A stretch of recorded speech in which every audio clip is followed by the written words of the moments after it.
Queridos, vamos então abrir a Escritura na primeira carta de Paulo aos Tessalonicenses, no capítulo 5. Nós vamos começar aqui, portanto, do versículo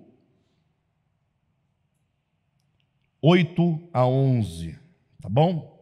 Diz assim: Nós, porém, que somos do dia, sejamos sóbrios, vestindo a couraça da fé e do amor e o capacete da esperança da salvação. Porque Deus não nos destinou para a ira, mas para recebermos a salvação por meio de nosso Senhor Jesus Cristo. Ele morreu por nós, para que, quer estejamos acordados, quer dormindo, vivamos unidos a Ele. Por isso, exortem-se e edifiquem-se uns aos outros, como de fato vocês estão fazendo.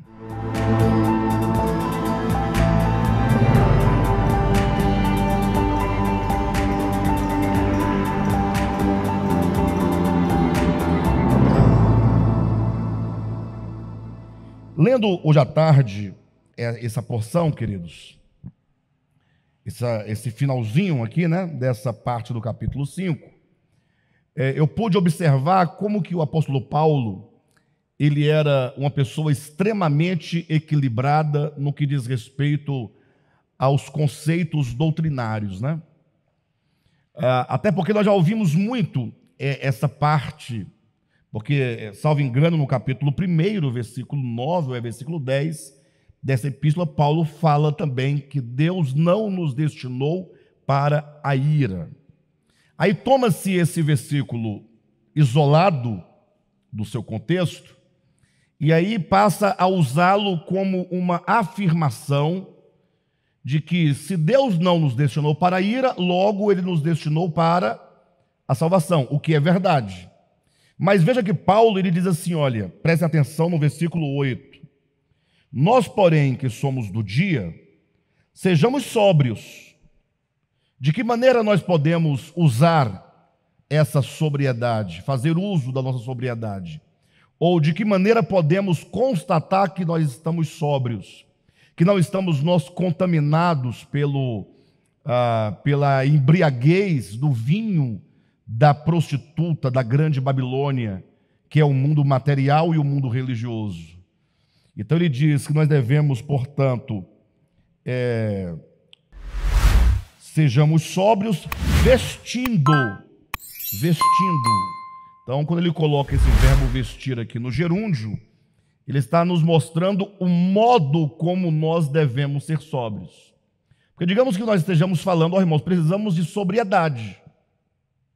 Então, o primeiro ponto, a sobriedade é o resultado da não contaminação do vinho da prostituição de Babilônia, conforme Apocalipse capítulo 18, claramente nos diz isso.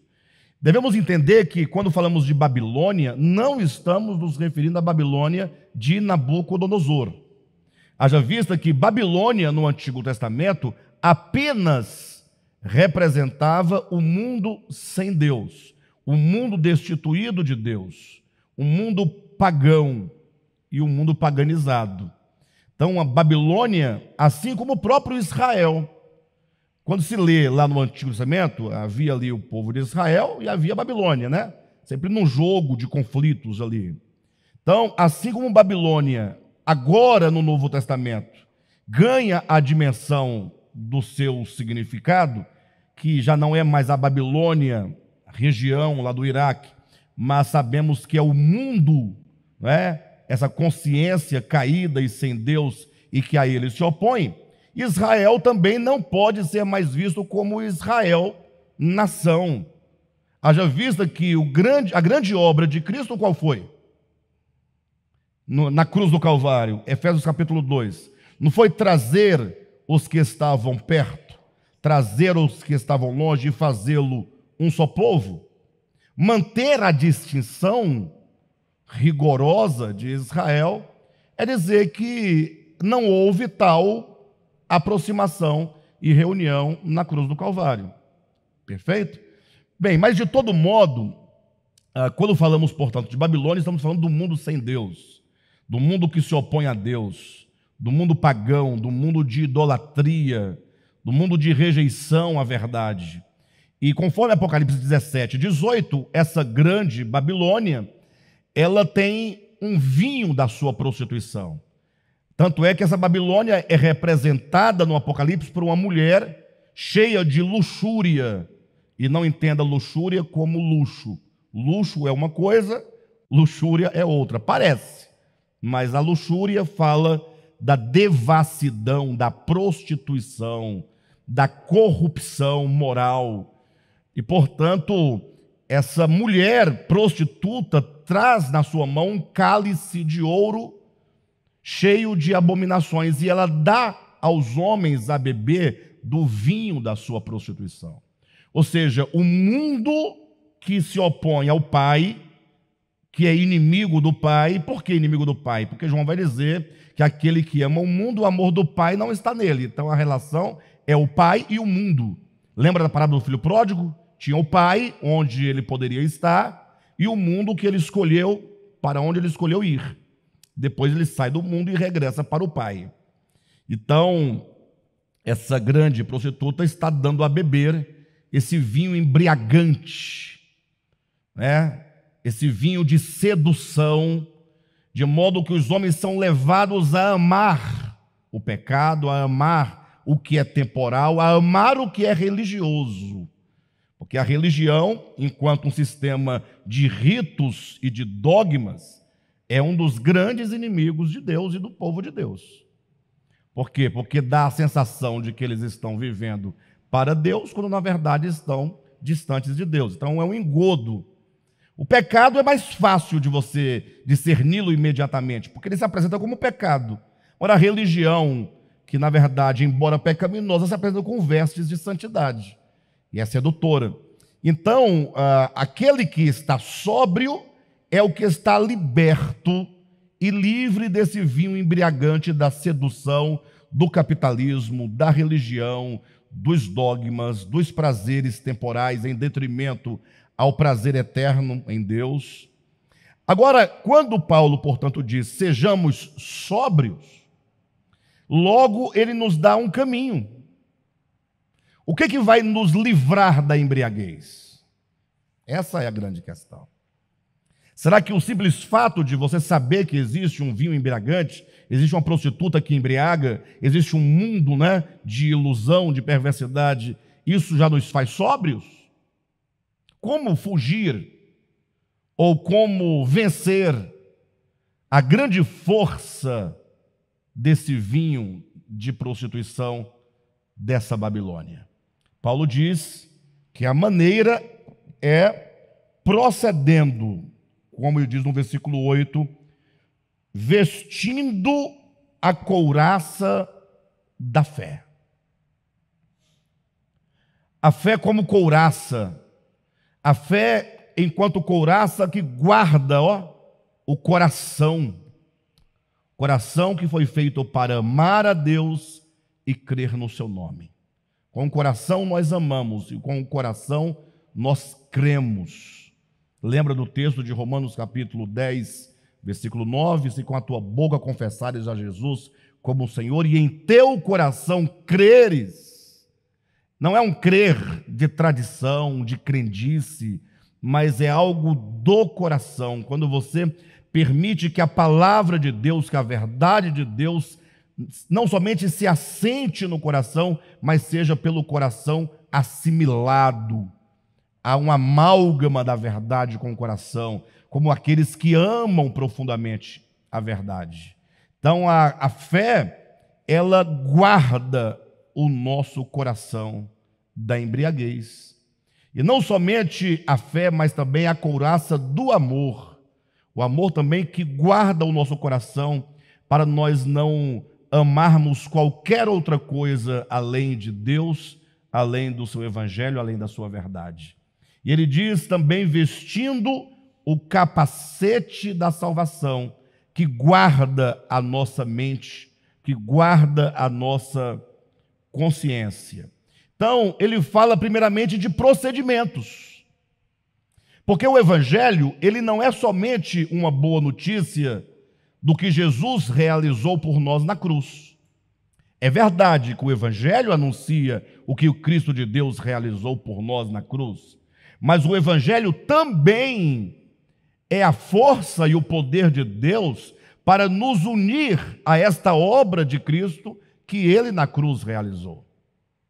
Então não existe evangelho que seja pura e meramente ortodoxia. O evangelho também é ortopraxia. Então o evangelho é o reto ensino, mas também é uma reta prática e um reto proceder. Então, o que Paulo nos chama a atenção aqui é para o fato de que nós precisamos ser sóbrio procedendo. Somente procedendo como quem toma para si e se veste com a fé, com o amor e com a salvação, é que nós estaremos livres dessa embriaguez e dessa sedução. De modo que o versículo 10 tem um porquê. Porque Deus não nos destinou para a ira. E agora ele está dizendo, olha, é verdade que o Senhor nos escolheu. É verdade que o Senhor nos destinou à salvação. Isso é um fato divino. Isso é obra do Pai por meio do Filho. Mas que não prescinde da fé, não prescinde de você se apropriar da fé, do amor e da salvação. Por isso ele diz assim, olha, porque Deus não nos destinou para a ira, mas para recebermos a salvação por meio de nosso Senhor Jesus Cristo. Ele, Jesus Cristo, morreu por nós, para que quer estejamos acordados, quer dormindo, vivamos unidos a Ele. Ou seja, Cristo morreu por nós.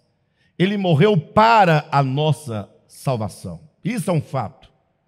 Quando o Cristo de Deus se faz homem, se faz carne e entra na história humana, ele vem primeiramente para realizar a salvação no homem, Jesus.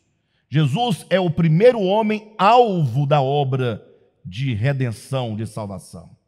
E aqui eu sei que isso gera um certo espanto quando nós falamos isso, mas devemos nos lembrar de Hebreus capítulo 5, versículos 7, 8 e 9. Devemos lembrar de Hebreus capítulo 2, versículos 9, 10 e 11, que são textos que dizem claramente que a humanidade de Jesus foi aperfeiçoada.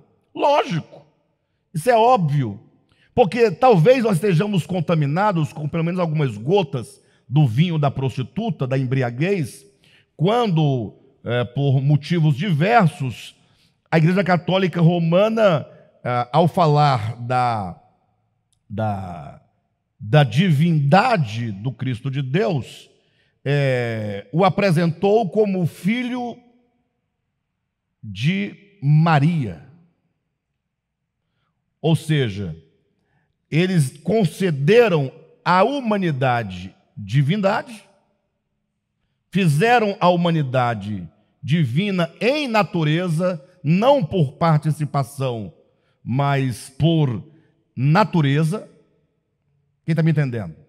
Tornaram a humanidade divina não por participação. Por quê? Porque nós somos homens, nós temos humanidade, nos tornamos divinos por participação. Vocês entendem? Não. Mas a igreja conferiu divindade em natureza à humanidade de Jesus. Daí agora, se essa humanidade nasceu de Maria, logo Maria é mãe de quem? De Deus. Aí os cristãos não aceitam esse dogma de que Maria é mãe de Deus, né? Porque Deus não pode ter mãe, obviamente, mas não consegue desatar, e, portanto, o nó que causa essa rejeição. Se eu não creio que Maria é mãe de Deus, logo Maria é mãe de quem? Do homem. E esse homem, quem é esse homem? É o homem Adão, não é outro homem. Porque ele se encarna, não é num corpo humano extraterrestre, ele se encarna na humanidade, em Adão, Razão porque em 1 Coríntios capítulo 15, né, versículo 45, é dito que ele é o último Adão. Então, se ele é o último Adão, existe um primeiro Adão, que vai se desdobrando em muitos Adões, e é dessa linhagem adâmica, conforme o próprio evangelista Lucas constrói a sua genealogia, a genealogia de Cristo, né, levando do Cristo de Jesus até Adão. Portanto, ele linka Jesus de Nazaré a Adão para dizer ele é um homem completo. Vocês entendem? E agora, ele se vestindo desse homem, ele se torna, na encarnação e na sua morte, o último Adão. O último dessa linhagem adâmica. No sentido de que nele encerra-se a história de Adão, porque Adão é destruído na cruz. E como ele não gera filhos, como quer fazer acreditar algumas linhas de pensamento, como... não importa. O mais importante é que, no caso, esse homem, Jesus, na cruz, ele põe fim, ele põe termo a essa humanidade. Em ressurreição, ele se torna o segundo homem, porque agora é um homem novo. E por que esse homem, com o qual ele se reveste na encarnação, é o último Adão, e ele então extermina essa humanidade na cruz? É um fato então que ele toma essa humanidade e agora ele vai aperfeiçoá-la mediante a cruz. A cruz vai destruindo nessa humanidade os elementos psíquicos do pecado de Adão na consciência humana. Por isso que é dito em Hebreus capítulo 5, que Jesus, nos dias da sua carne, suplicou àquele que podia livrá-lo da morte, e sendo atendido, ele foi o quê? Ele foi... ele foi aperfeiçoado por meio dos sofrimentos que ele sofreu. Quem está me entendendo? Então, é deste modo, portanto, que a salvação, ela acontece logo na humanidade em Jesus. E agora que ela está consumada, quando Jesus na cruz declara: Pai, está consumado, ele diz: eu alcancei e cumprir toda a obra de redenção aqui, nesse Jesus. Está realizado. E agora que o evangelho deve ser pregado a todas as nações, é dito que quando o evangelho é pregado, aqueles que creem devem ser o quê? Unidos. Gente do céu, unidos a Cristo na sua morte e na sua ressurreição. Não existe evangelho que fale que você deva tão somente acreditar que Jesus fez e que ele realizou. É dito que você deve crer no que ele fez e realizou, mas esse crer enquanto fé, enquanto fidelidade, te une a ele organicamente. Por isso que está dito claramente aqui no versículo 9, porque Deus não nos destinou para a ira, mas para recebermos a salvação por meio de nosso Senhor Jesus Cristo. Versículo 10, ele morreu por nós, para que quer estejamos acordados, quer dormindo, vivamos unidos a ele. O evangelho é união a Cristo. De modo que pode alguém acreditar, no sentido de acreditar que ele é o Cristo de Deus, que ele se fez carne, que ele morreu e que aconteceu, mas se ele não for unido a Cristo, não existe salvação. Por quê? Porque a salvação consiste no fato de morrer e ressuscitar. Não é uma salvação do tipo, não, beleza, João, tá tranquilo, já que você está aí, beleza, bora para o céu. Não é esse apadrinhamento, Não é esse jogo, você vai para o inferno porque você não gosta de mim. Agora, como o João gosta de mim, vocês são todos iguais, mas aí, no caso, você vem comigo morar no céu. Essa ideia é furada, é um dogma sem futuro, não dá nada para ninguém, só trouxe confusão, só trouxe divisão, só ocultou e disfarçou, por meio da hipocrisia, a real condição do homem. Porque salvação é salvar da condição de pecado. E, portanto, o homem é salvo quando o homem se une a Cristo na sua morte. Então, é destruído ali o velho homem. Isso é salvação. O modo de salvar é sempre um modo orgânico. Mas Jesus nos perdoou os pecados. E aí não é orgânico. Não, o perdão de Deus é uma ação unilateral. Mas nunca devemos pensar no perdão divino como se pensa no perdão humano. Que perdão humano, a ideia é a seguinte: só pode perdoar aquele que se ofendeu. Se você se ofendeu, você então perdoa o outro.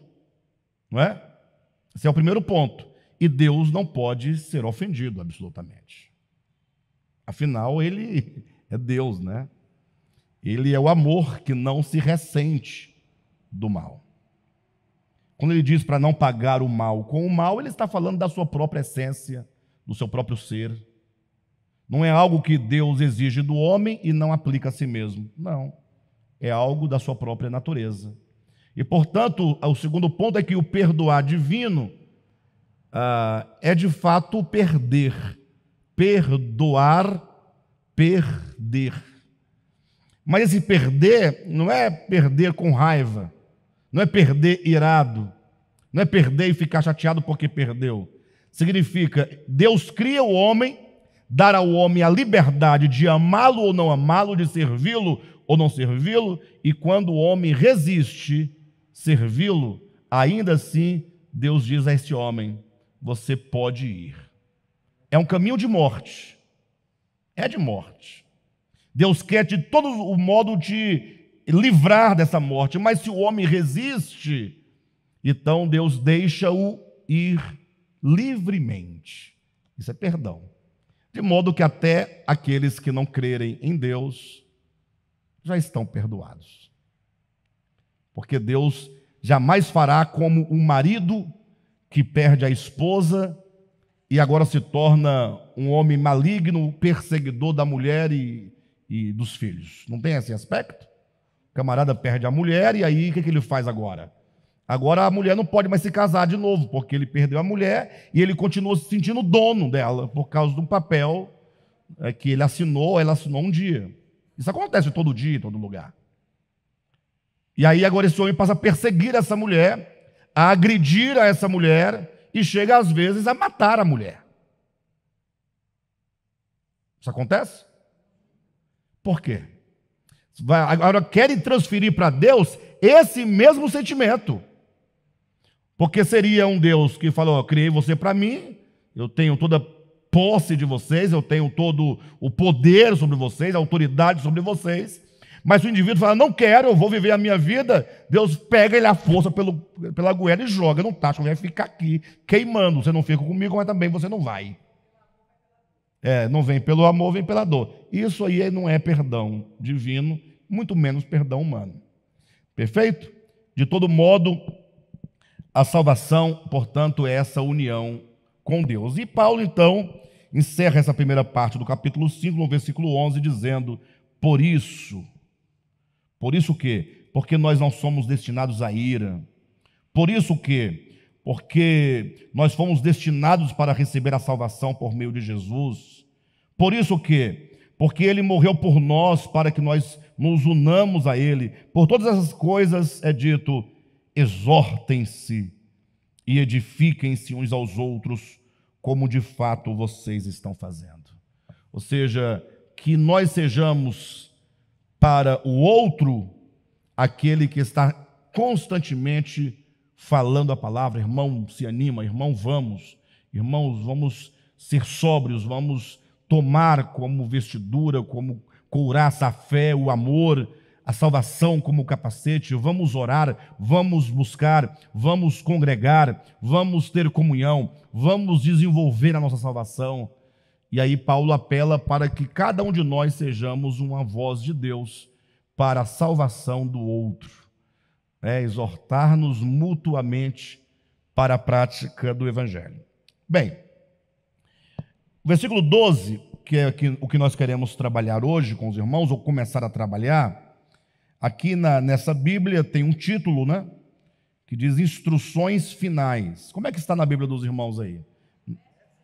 Diversos preceitos, nós sabemos que esses títulos não fazem parte do texto original, dos textos. Esse aqui é um título que a editora coloca, os editores colocam para facilitar a compreensão, a divisão do texto. Mas eu poderia aqui, se o Marcinho me permitir, tomar o tema da mensagem dele de domingo e colocá-lo aqui como título dessa porção: o Evangelho prático no mundo real. Aí, Marcinho, tá vendo? Vai entrar para a Bíblia agora. Nada, para, moço. Se um dia eu fizer, porventura, uma tradução ou um comentário bíblico, eu vou colocar esse título nesse lugar. Por quê? Esse título é muito interessante. O Marcinho foi muito feliz quando ele pensou nesse título. O Evangelho na prática, no mundo real. Isso porque, me parece, esse título me sugere que existe um evangelho que não é prático. E o evangelho, portanto, que não é prático, ele só é possível no mundo que não existe. Sim ou não? Vamos pensar nisso. Daí as pessoas estarem com um evangelho que não tem nenhuma praticidade, não tem nenhuma objetividade, apenas no mundo dos dogmas. As pessoas se orgulham das suas doutrinas. E é interessante falar isso, que Jesus nada escreveu. Nada escreveu. Não que os apóstolos escreveram, não é isso, nós estamos subestimando a escritura neotestamentária. Eu quero dizer que a grande prova que o Evangelho é o próprio viver e a manifestação do coração é o Cristo. Porque o Cristo de Deus viveu sem os 4 evangelhos, sem as epístolas e sem o Apocalipse, e ele era o Evangelho. O Evangelho vivo que andava entre os homens, que convivia com as pessoas. Ali estava o Evangelho pulsando nas veias do Senhor Jesus. E, portanto, as pessoas tomam a pessoa de Jesus, isso é até então muito bom, tomam todas as obras de Cristo, e aí agora elas passam a defender aquela causa, mas elas próprias não experimentam, e isso, portanto, não é evangelho. Na verdade, falar de evangelho prático, isso chega a ser uma redundância. Mas é preciso usar as redundâncias quando se quer reforçar a ideia. A redundância não é algo que se condena na gramática, na linguística, exceto se a redundância é feita por vício ou por desconhecimento. Mas quando um bom literato usa a redundância para fortalecer a ideia, isso é muito positivo, que é o caso de alguns textos bíblicos, por exemplo, quando Jesus, orando ao Pai, diz assim: Pai, glorifica-me a mim. Glorifica-me só pode ser glorifica a mim. Seria desnecessário falar: Pai, me glorifica a mim, porque ele repete o me, que é o mesmo a mim. Eu posso falar de duas maneiras: Pai, glorifica-me, ou posso dizer: Pai, glorifica a mim. Mas o texto de João, ou Jesus, fala: glorifica-me a mim. É a ênfase, né?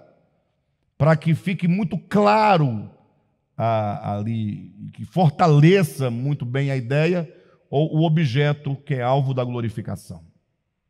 Então, o evangelho, ele por natureza só pode ser prático. Tanto é que quando nós queremos nos referir ao evangelho de Jesus Cristo, nós grafamos com E maiúsculo. Quando queremos nos referir aos 4 evangelhos, Mateus, Marcos, Lucas e João, grafamos com E minúsculo. Tanto é que evangelho com E maiúsculo só tem um, é único, não há 2. E evangelhos com E minúsculo tem 4, pelo menos, considerados, né? Como sendo canônicos. Mas tem muitos outros evangelhos, deuterocanônicos, evangelhos pseudo-epígrafos, evangelhos apócrifos, pseudocanônicos, etc. Não é? Bem, mas a discussão não é entre os canônicos e os não canônicos. É a ideia que o evangelho é único. E onde está esse evangelho único com E maiúsculo na Escritura? Na pessoa de Jesus. Não tem um livro chamado O Evangelho com E maiúsculo. Existe o Evangelho de Mateus, que é o Evangelho segundo Marcos, segundo Lucas, segundo João. Ou seja, segundo eles, narram o Evangelho do qual eles foram testemunhas oculares. Como diz lá em 1 João, nós que comemos com ele, que o vimos, que o tocamos, com respeito ao verbo da vida, a vida se manifestou e nós a temos visto e dela damos testemunho. Este é o Evangelho. E este Evangelho, ele se encarna em Jesus. Quando diz, e o verbo se fez carne, você pode sem nenhum medo e com muito acerto colocar, e o Evangelho se fez carne. E do modo como o Evangelho se faz carne em Jesus, o Evangelho quer se fazer carne em nós. Por isso que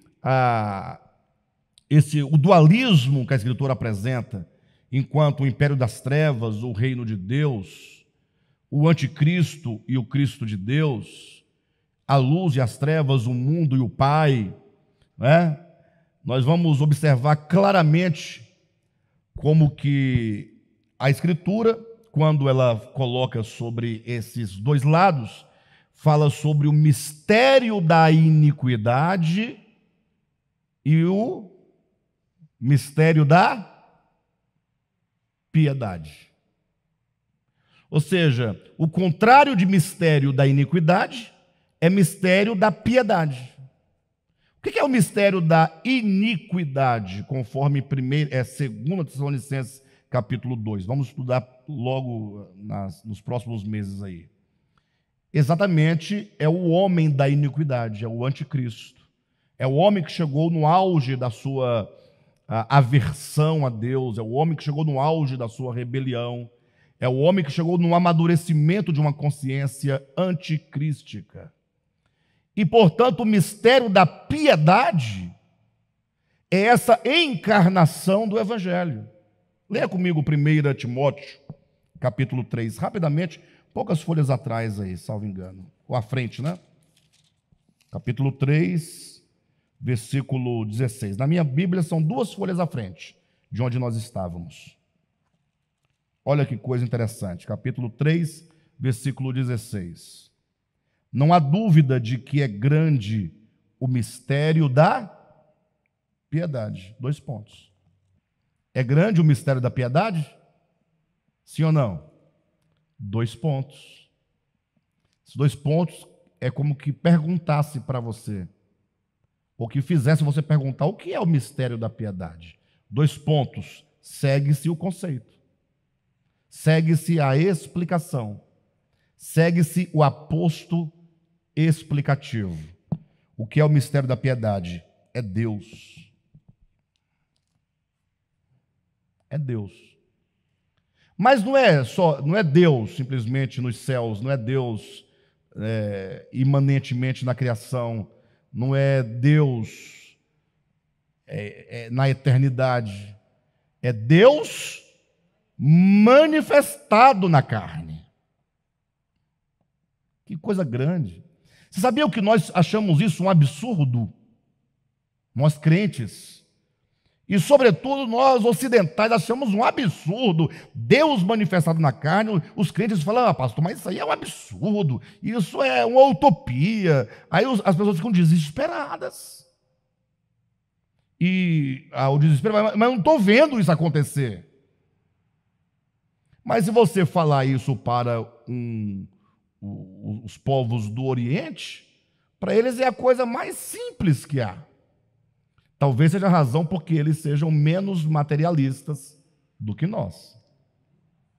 Eles são muito mais espirituais, ou espiritualistas, né?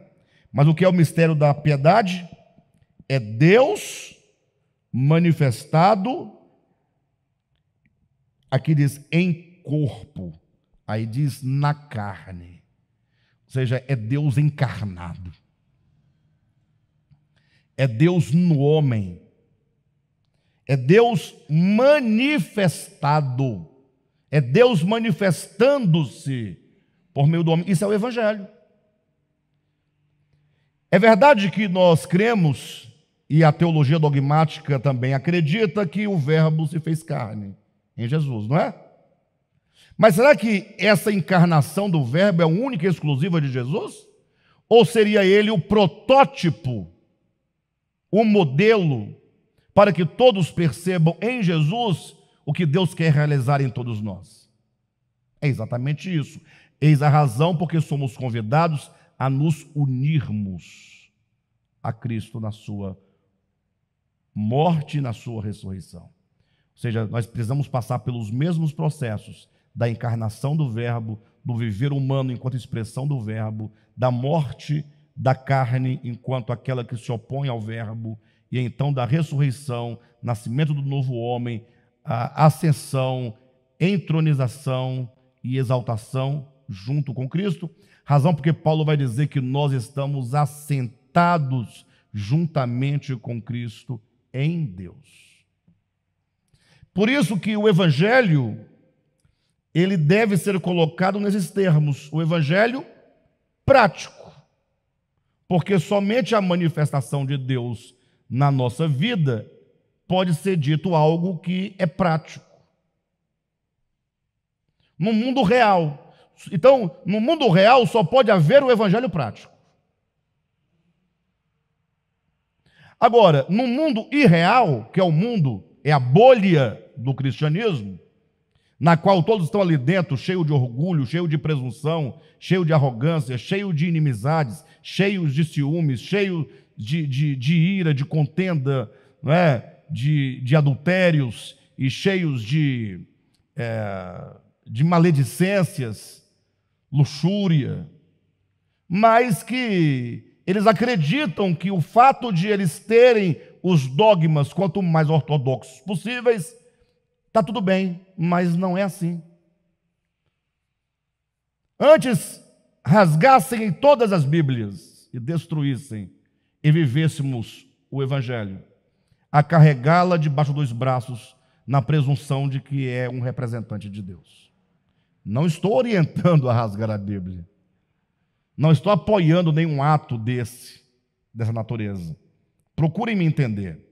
Infelizmente as pessoas nos ouvem e alguns não entendem, mas na verdade não querem entender mesmo, sabe? Não querem entender e não entenderão enquanto estiverem com o coração endurecido. Eu digo, a Bíblia enquanto livros, porque esse livro aqui passou por uma gráfica, né, pessoal?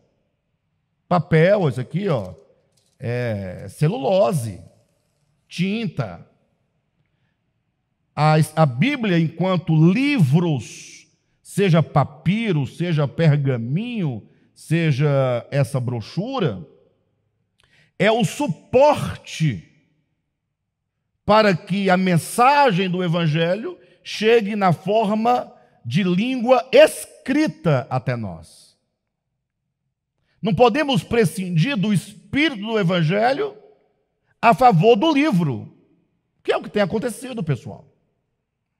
O livro é muito bom, é excepcional. Por meio dele você lê, você compreende, você interpreta, você tem acesso às informações acerca do Evangelho que se manifestou em carne na pessoa de Jesus. Bom, o problema é quando tiraram a infalibilidade papal e a transferiram para o livro.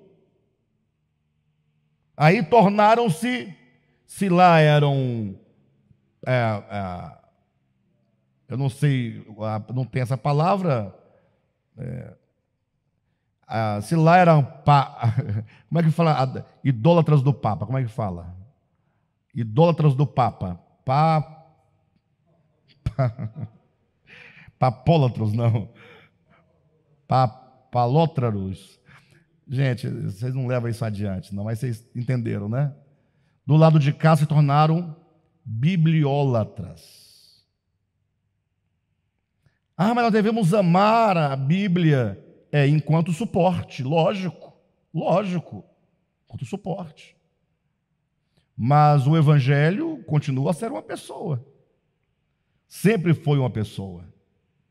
Quando o Evangelho estava vivo, no sentido da encarnação do Verbo, andando entre os homens, não tinha Mateus, nem Marcos, nem Lucas, nem João, nem Atos, nem Romanos, nem Coríntios, nem Gálatas, nem Efésios, nem Filipenses, não tinha nada disso.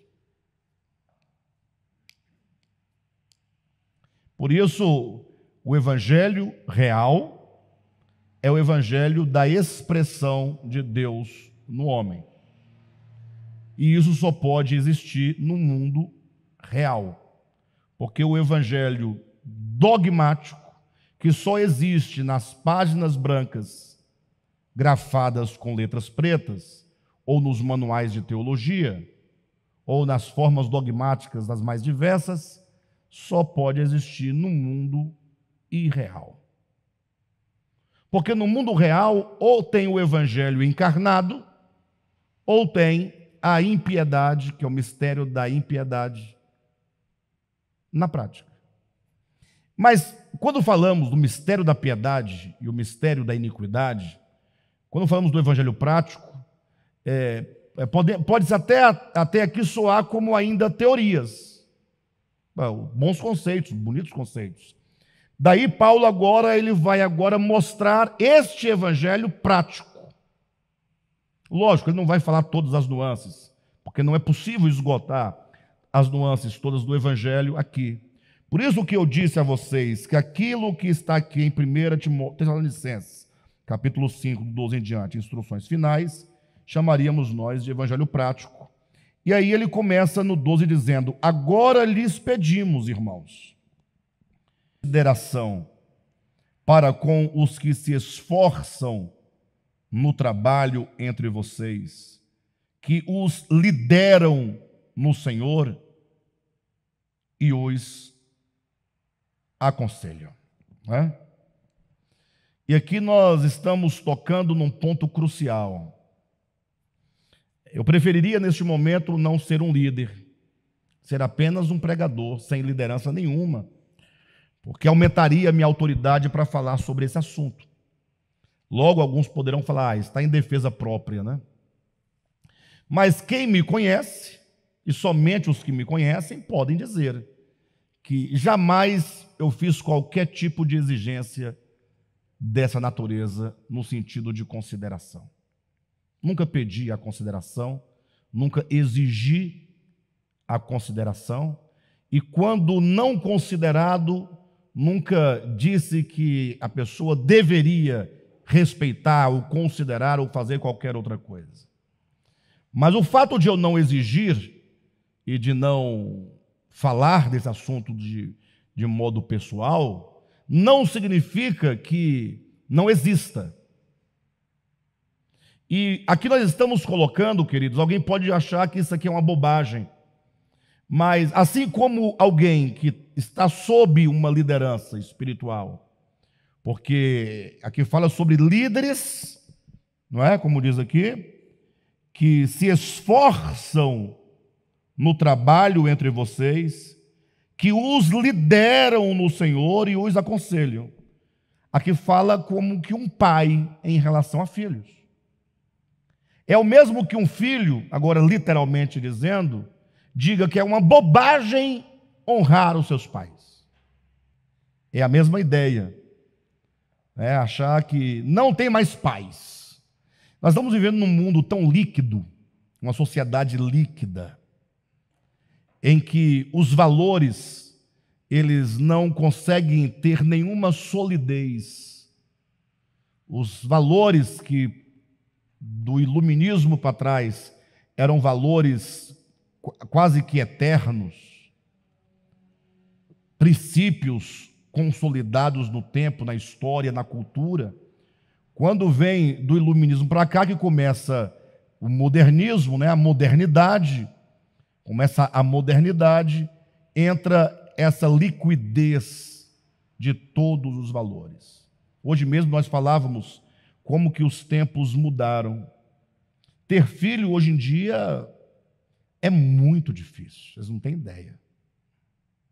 Porque antigamente as coisas se resolviam, pelo menos teoricamente, mais fáceis. Os pais tinham alguma coisa para fazer. Hoje os pais não têm nada mais para fazer. Os pais falam, aconselham e somente isso. Os filhos, muitos deles não se submetem aos pais, não ouvem os pais, né? Entram e saem da casa dos pais quando querem, como querem, fazem o que querem, e os pais nada podem fazer. Alguns acusam, não, é a educação que você deu que não é boa, né? Talvez seja, pode ser que sim, até porque o modo de educar não é próprio mais dos pais, né? Os pais não têm mais autonomia na criação dos filhos. E eu não estou aqui defendendo a brutalidade, a ignorância e a disciplina de vara, né, de açoite no filho, não. Eu estou dizendo que vivemos num mundo em que os pais, eles só prestam mesmo para parir e para sustentar, mais nada. Então, os pais que ainda têm filhos que reconhecem os pais como pais, louvem a Deus por isso. Louvem a Deus por isso, porque pai, se você buscar no dicionário, lá, um sinônimo de pai, sofredor. Brincadeira, não vai ter no dicionário, não. Mas vocês entendem o que eu estou colocando? Então, imaginem vocês que hoje em dia perderam-se os valores. E olha que, quando nós olhamos no todo da Escritura, nós vemos que os pais, as autoridades constituídas e os líderes, enquanto liderança, entenda entre aspas, religiosa, aqueles que lideram a igreja do Senhor Jesus, eles são reflexos, são como que sombras do grande e maior governo, que é o próprio Deus em relação à sua criação. Assim como o homem deve se submeter, na verdade, o homem deve se submeter a Deus, uma autoridade direta. Agora, obedece-se a Deus, serve-se a Deus, sujeita-se a Deus indiretamente quando se honra os pais, quando se obedece às autoridades e quando honram aqueles que nos lideram. É um preceito do Evangelho. E isso só pode acontecer enquanto manifestação do Evangelho. Quando a palavra de Deus se encarna, a pessoa aprende a honrar. Honrar não é bajular. Honrar não é ser... Como é que pode usar a palavra? Não é ser um bajulador, um puxa-saco, um capacho, nada disso. Honrar é você conferir ao outro o respeito, conferir ao outro aquilo que nós próprios temos recebido. Infelizmente, isso é uma coisa muito rara hoje em dia. Agora lhes pedimos, irmãos, que tenham consideração para com os que se esforçam no trabalho entre vocês, que os lideram no Senhor e os aconselham. Tenham-nos, ou tenha eles, na mais alta estima, com amor, por causa do trabalho deles. Então a argumentação de Paulo é muito simples. O que confere a esses líderes a honra necessária que é pedida, exigida pelo Evangelho, é o fato do trabalho que eles desempenham. Porque tais pessoas não vivem mais para si, vivem para outros. É aquela ideia que Paulo fala acerca de si mesmo e de todos que lideravam ali no apostolado. Salvo engano, ele fala isso lá em 2 Coríntios, né, no capítulo 4, no capítulo 6, ele vai dizer que nós eram os apóstolos, né, no trabalho incansável dos apóstolos, nós morremos para que vocês possam viver. Então, se você pegar a ideia dos pais, essa é a verdade. Os pais morrem para que os filhos vivam. Os pais não conseguem perceber o trabalho incansável dos pais em prol dos filhos. Falando das autoridades constituídas, é difícil falar isso hoje em dia, porque a gente vive num tempo de anormalidade. Mas tomando a ideia do políticos, né, platônico, segundo o seu livro A República, fala daquele... Quem é o políticos para Platão no livro A República? O políticos está em oposição, do lado oposto ao idiotes. Então, se você buscar no grego antigo, clássico, o políticos, o seu antônimo é o idiotes, que para nós aqui é o político e o idiota. Mas esse idiota significa não o modo como nós usamos para chamar a pessoa de bobo, de besta, mas significa aquele que olha somente para si. E, portanto, os gregos dividiam a polis, ou as pessoas da polis, em dois grupos: os políticos e os idiotas. Os políticos eram os homens da polis que viviam em função, preocupados e trabalhando pelo bem da comunidade, que daria, no caso, os nossos políticos atuais, que me parece não ter relação direta, né, com a função. Mas a ideia imagine os que fazem as leis, os senadores, os governadores, os deputados, os vereadores, o presidente, etc. Ora, essas pessoas deveriam ser aqueles que estão cuidando da nação. Pode não ser uma realidade na nossa experiência aqui no Brasil e atual, não é? Mas isso não desfaz o conceito da palavra. Por isso que imaginem, se houver homens que trabalham em prol do crescimento, da segurança, da educação, não seriam esses homens, enquanto representantes de Deus, enquanto provedores do Estado e da comunidade, homens dignos de serem honrados? Estão trabalhando para nós. Mas vocês estão entendendo, pessoal? Porque Deus é aquele que, pela própria natureza, é aquele que se doa constantemente.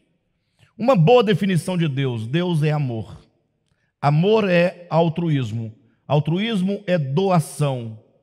Uma doação que não visa a volta, o retorno, a recompensa. Deus é pura doação, doação constante, doação eterna. Deus está sempre se dando, se doando constantemente. E agora Ele se faz representar na experiência humana, materializando-se, objetivando-se nos políticos, idealmente falando, nos pais, nos líderes. Entendam idealmente, tá, irmãos? Por favor. Senão vocês irmãos ficam me contrariando sem entender o que eu estou dizendo. Estou dizendo naqueles que de fato encarnam e incorporam o mesmo espírito de abnegação. Porque qual que é aqui a argumentação do apóstolo? Quando você tem um texto, você tem ali, você tem palavras, tem vocábulos, tem palavras, tem termos, aí você tem as proposições e as argumentações. Todo o texto é composto assim. Então, qual é a proposição? A proposição de Paulo tenham em consideração aqueles que trabalham entre vocês, os que os lideram e os aconselham. Tenham-nos na mais alta estima com amor. Essa é a proposição. Façam isso. Agora vem a argumentação para fundamentar, para calçar a proposição. Porque eles trabalham por vocês, em prol de vocês, incansavelmente. Porque a ingratidão de alguém que é cuidado pelo outro, quando alguém que é cuidado não, vou usar as palavras do texto bíblico, tá?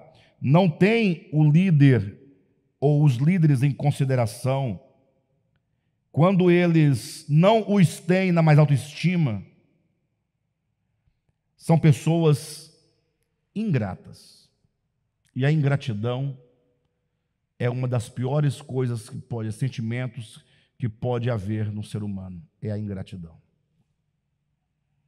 Então, Paulo argumenta que essa estima, essa consideração é porque eles, como diz, por causa do trabalho deles. Versículo 12 diz: tenham em consideração para com os que se esforçam no trabalho entre vocês, tenham-nos na mais alta estima com amor por causa do trabalho deles. Então, a gratidão que vai se manifestar enquanto estima, enquanto honra, enquanto consideração, é uma manifestação de um coração ganho pelo Evangelho. Evangelho prático. Honrar pai e mãe. Honrar os que vos lideram. Honrar as autoridades. Isso é uma expressão do Evangelho. Porque isso nos faz conscientes e agradecidos pelo bem que nós temos recebido. Em relação a Deus é a mesma coisa. Quantas vezes vivemos embrutecidos sem gratidão ao Criador? Já pensaram nisso? Bem, hoje nós vamos ficar apenas aqui, nessa porção. Na semana que vem nós vamos voltar e vamos retomar aqui essas instruções finais, esse evangelho prático do mundo real, demonstrando como que o evangelho pode, de fato, se manifestar de forma prática no nosso viver diário, nos nossos relacionamentos. Amém, queridos? Glória a Deus.